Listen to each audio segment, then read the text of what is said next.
Yes, dear students, today we will see the numerical which is based on the work, energy, and power. A ball at rest is dropped from a height of 12 meter. It loses 25% of its kinetic energy in striking the ground. Find the height to which it bounces. अब वहां पे ball जो है इसको देखें हम तो यहाँ कनेटिक एनर्जी और पोटेंशियल एनर्जी का जो है कन्वर्शन है.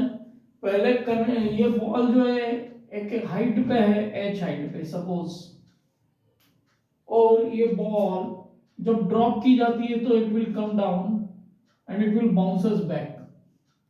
तो बाउंसेस बैक में बता रहा है कि एक हाइट तक जाती है. That height we have to calculate. हमने अज्यूम कर लिया एच डैश. अब यहाँ पे देखें कि करंट यहाँ पर कौन सी एनर्जी इसके पास तो पोटेंशियल एनर्जी है. Potential energy is equal to हमारे पास में mgh और when it comes down to here यहाँ पे इसमें किनेटिक एनर्जी होगी और किनेटिक एनर्जी हमको पता है kinetic energy is equal to half mv square होगी. खैर किनेटिक एनर्जी और पोटेंशियल एनर्जी में रिलेशन ये दे रहा है. It loses 25% of its kinetic energy. तो 20 जो है विच इज इक्वल टू हम mgh के ले तो 75% ऑफ किनेटिक एनर्जी जो बची एनर्जी जो है 25% तो लॉस हो गई. अब रिमेनिंग एनर्जी जो है उसको हम देखें तो रिमेनिंग एनर्जी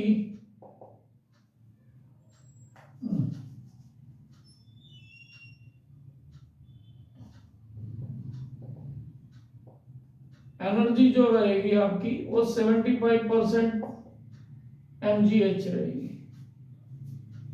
अब यहाँ पे इसमें जो एनर्जी है यहाँ तक एच डैश हाइट तक जाता है तो इसमें जो एनर्जी होगी वो पोटेंशियल एनर्जी होगी. तो हम इसको भी mgh डैश ले लेते हैं which is equal to 75% mgh होगी क्योंकि 25% किनेटिक एनर्जी तो लॉस्ट हो गई.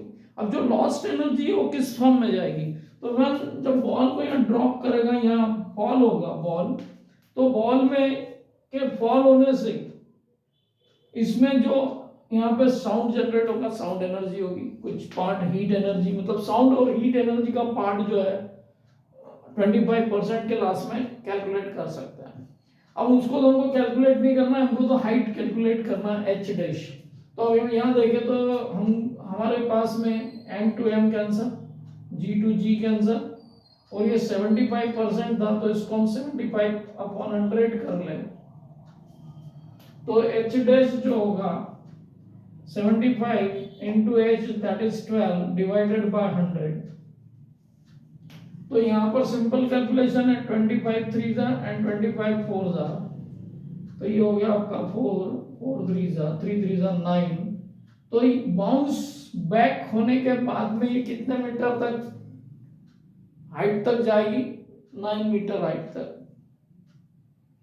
तो सिंपली यहाँ कन्वर्शन था पोटेंशियल एनर्जी यहाँ के किनेटिक एनर्जी में कन्वर्ट होती तो किनेटिक एनर्जी में जो कन्वर्शन है वो 25% लॉस हो गया. 25% लॉस किस फॉर्म में हो रहा है मैंने आपको बताया कि साउंड एनर्जी और हीट एनर्जी.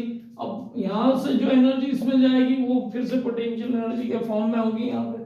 तो यहाँ तक पहुँचते करते उसमें कितनी एनर्जी होगी वो पोटेंशियल एनर्जी होगी. हमने उसको 75% पोटेंशियल एनर्जी के फॉर्म में ले लिया तो 75% means 75/100 that we have calculated. So we got this height जो होगी इसकी इक्वल टू 9 मीटर होगी.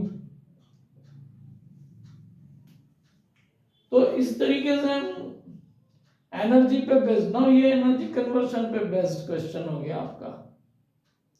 और इस तरीके के क्वेश्चन में भी ऑप्शंस दे दिए जाए आपको तो it will become an MCQ. तो आपको यदि न्यूमेरिकल्स अच्छे से आ रहा है तो you can do the MCQs very easily.